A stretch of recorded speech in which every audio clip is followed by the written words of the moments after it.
पता है, दुनिया की कुछ सबसे खूबसूरत जगहों में एक अजीब सा खिंचाव होता है। वो हमें अपनी तरफ बुलाती हैं, पर साथ ही एक बहुत गहरी चेतावनी भी देती हैं। आज हम एक ऐसी ही जगह की गहराई में उतरेंगे, जहां खूबसूरती, खतरा और अनुशासन एक साथ मिलते हैं। गहराई की जो खूबसूरती है ना, वो आपको खींच लेती है, बिल्कुल मंत्रमुग्ध कर देती है। लेकिन इसके अपने नियम हैं, और इन नियमों को तोड़ना कोई छोटी मोटी गलती नहीं होती, बल्कि एक जानलेवा भूल साबित हो सकती है। ये जगह आपसे सम्मान चाहती है, लापरवाही नहीं।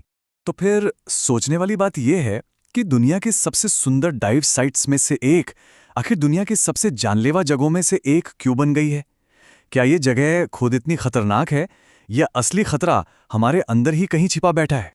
चलिए पहले समझते हैं कि इस जगह का आकर्षण है क्या। मिस्र के दहाब में ये जो ब्लू होल है, ये कोई आम टूरिस्ट डाइव साइट नहीं है। नहीं, ये टेक्निकल डाइवर्स के लिए एक बकेट लिस्ट डेस्टिनेशन है। मतलब एक ऐसा सपना जिसे वो पूरा करना चाहते हैं। इसकी शोहरत दुनिया भर के सबसे माहिर गोताखोरों को भी अपनी तरफ खींच लाती है। पर इस शोहरत के पीछे एक बहुत ही डरावना सच भी छिपा है। एक अंदाजे के मुताबिक यहां अब तक करीब 200 लोगों की जान जा चुकी है, और इसी वजह से इसका एक और नाम पड़ गया है, डाइवर्स सेमेट्री, यानी गोताखोरों का कब्रिस्तान। तो ऐसा क्या है जो इतने बड़े जोखिम के बावजूद डाइवर्स को यहां खींचता चला लाता है? जवाब है द आर्च। ये 55 मीटर की गहराई पर बनी एक 26 मीटर लंबी सुरंग है, जो ब्लू होल को खुले समंदर से जोड़ती है। इसे किसी डाइवर ने क्या खूब कहा है, ये ऐसा है मानो आप पानी के अंदर बने किसी विशाल चर्च में खड़े हों। और यही अलौकिक सुंदरता एक मोहक जाल बन जाती है।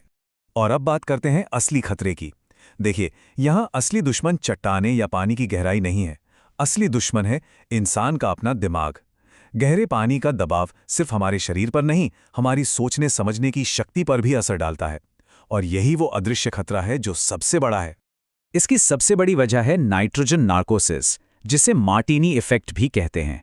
इसे ऐसे समझिए, हर 10 मीटर की गहराई पर दबाव आप पर एक मार्टिनी जितना नशा चढ़ा देता है, तो 50 मीटर पर आप पर 5 मार्टिनी का असर हो चुका होता है। इससे क्या होता है, सोचने समझने की ताकत कम हो जाती है, इंसान खुद को सुपरमैन समझने लगता है, कंफ्यूज हो जाता है। आपको लगता है कि सब ठीक है, जबकि असल में आप एक के बाद एक खतरनाक फैसले ले रहे होते हैं। और यही नार्कोसिस कई खतरनाक मानवीय गलतियों को जन्म देता है, जैसे कि जरूरत से ज्यादा आत्मविश्वास और ईगो, अपने लक्ष्य यानी आर्च को पार करने की धुन में अंधा हो जाना, जिसे टनल विजन कहते हैं। तनाव में ये भूल जाना कि आपके टैंक में कितनी गैस बची है, या फिर ये सोचना कि अरे जब दूसरे कर सकते हैं तो मैं क्यों नहीं कर सकता। और सबसे बड़ी गलती, खतरे को देखकर भी समय पर डाइव को छोड़कर वापस ना मुड़ना। याद रखिए, ये इक्विपमेंट की नाकामी नहीं है, ये दिमाग की नाकामी है। इन मनोवैज्ञानिक जालों का सबसे दुखद और शायद सबसे डरावना उदाहरण है यूरी लिप्स्की का मामला। उनकी कहानी एक सीधी सीधी चेतावनी है कि जब अनुशासन टूटता है तो अंजाम कितना भयानक हो सकता है। यूरी के अपने ही कैमरे ने उसकी आखिरी डाइव रिकॉर्ड कर ली। पहले 2 मिनट में ही वो बेकाबू होकर नीचे जाने लगे, आर्च को भी पार कर गए। 2 से 4 मिनट में नार्कोसिस पूरी तरह से उन पर हावी हो गया और वो 90 मीटर से भी ज्यादा गहरे चले गए।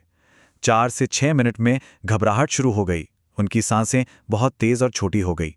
6 से 8 मिनट के बीच वो लगभग 115 मीटर पर समुद्र के तल पर जा पहुंचे, पूरी तरह से कंफ्यूज्ड, ऊपर उठने में असमर्थ। और फिर एक आखिरी नाकाम कोशिश के बाद उनका रेगुलेटर मुंह से हट गया और उनकी सांसें रुक गईं। उनकी ये ट्रेजेडी एक गलती नहीं थी, ये गलतियों की एक पूरी चेन थी। उनके पास सिर्फ एक स्टैंडर्ड एयर टैंक था, कोई बैकअप नहीं।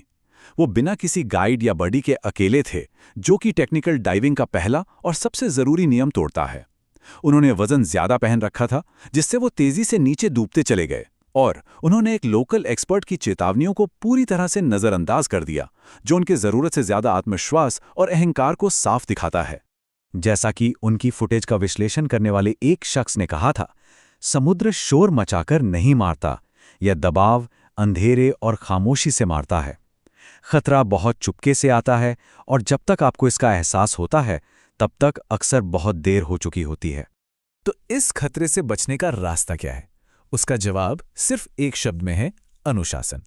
और टेक्निकल डाइविंग में ये अनुशासन आता है रिडंडेंसी के सिद्धांत से, जिसका सीधा सा मतलब है हर चीज के लिए एक बैकअप सिस्टम तैयार रखना।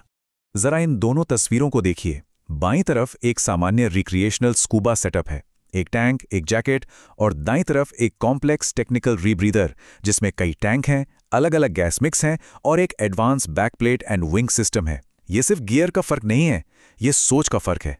एक मौज मस्ती के लिए है तो दूसरा हर संभावित खराबी के लिए पहले से तैयार रहने की एक पूरी फिलॉसफी है। देखिए, रिक्रिएशनल डाइविंग में अक्सर एक ही टैंक होता है। मतलब अगर उसमें कुछ गड़बड़ हुई तो आपके पास कोई दूसरा ऑप्शन नहीं है। कोई भी खराबी जानलेवा हो सकती है। लेकिन टेक्निकल डाइविंग इस सोच पर चलती है कि कुछ न कुछ तो गड़बड़ होगी ही, इसलिए यहां हर चीज का बैकअप होता है। 2 टैंक, 2 रेगुलेटर। गहरी डाइव के लिए हवा नहीं बल्कि ट्राइमिक्स जैसी स्पेशल गैस यूज होती है जिसमें हीलियम मिलाकर नार्कोसिस के असर को कंट्रोल किया जाता है। यहां हर चीज प्लान के हिसाब से होती है। और यहीं हम इस गहराई के सबसे बड़े सबक पर पहुंचते हैं।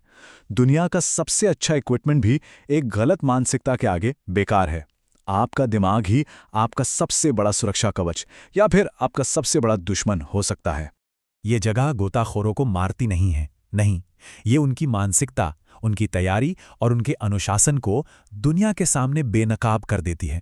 ब्लू होल एक इम्तिहान की तरह है।